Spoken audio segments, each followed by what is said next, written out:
Good morning, everybody. Today we're going to talk about garden planning.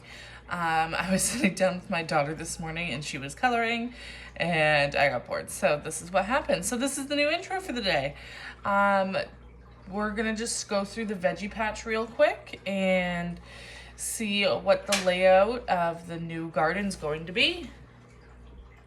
All right, so to the best of my ability, I have drawn up the yard. So this is the old barn that's down.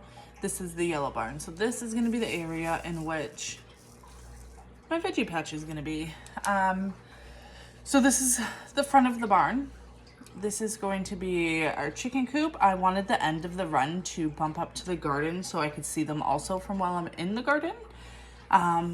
This is our imaginary fence that I would love to one day have. I think I'm going to go around with pallets this year and just do the front because I would like to do some sort of flower pollinator garden potentially this year if I can find the time, but that's not guaranteed. But just to create the illusion that there is a fence and it's pretty. So in here, I already have all of these circular beds.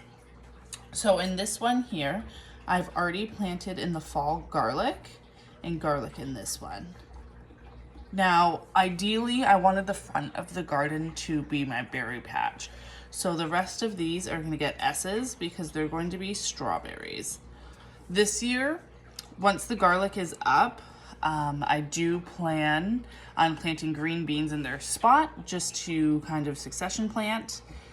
These two beds here, I would like them to be taller because I do raised garden beds, but they're usually only about like 10 inches off the ground, just enough so that I can play with the soil a little bit more. These ones, ideally, I'd like to be them to like 2-3 feet tall, and these ones I want to do raspberries. I want to do raspberries because, like I said, I want to do the fence out front, and we'll just give it a little bit of like a hedge look behind the fence. I can see this garden from the back of my house. So from my bedroom window and my daughter's bedroom window, we can see it.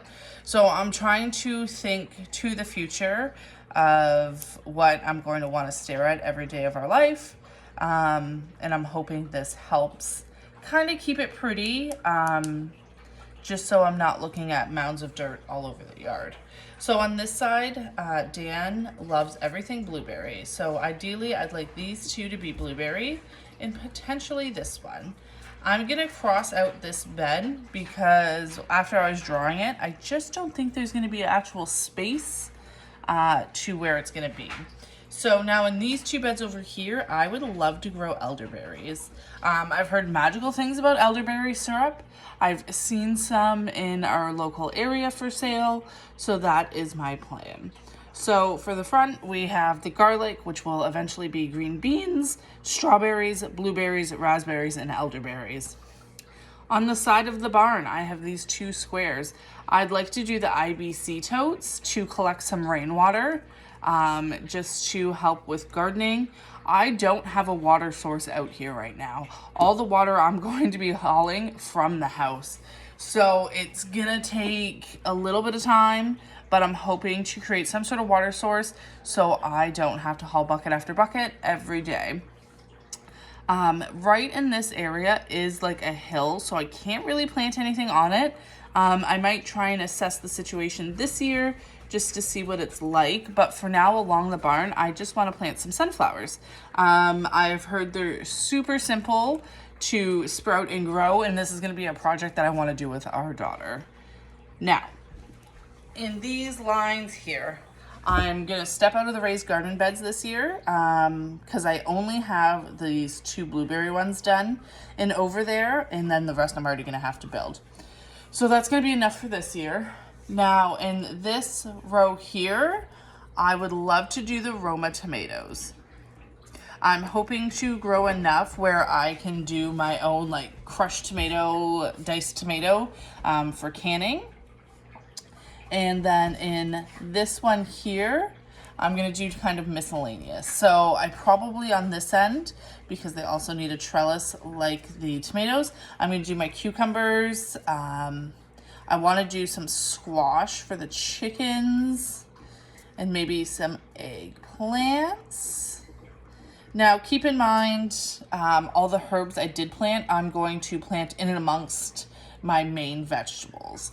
And then in these two, I want to do our peppers.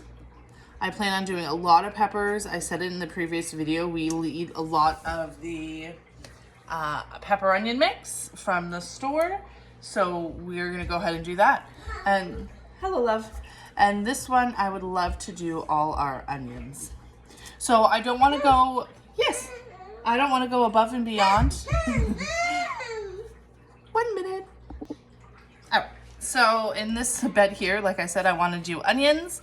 I'm going to dry store the onions, so I'm just going to end up freezing the peppers for our consumption over the winter. And then obviously fresh eating. This is just where the field is. So for this year, I think that's going to be a great start. I think that will give us enough for fresh eating throughout the summer, plus freezing and canning. Then the following year, I do have plans to extend the garden, going out this way or potentially going behind the barn. For things that I've never grown, I really, for whatever reason, want to do watermelon pumpkin. I might try at the end of here this year to try and grow one of those things, maybe just on a trellis or an arch, but I'm not sure I will get to it.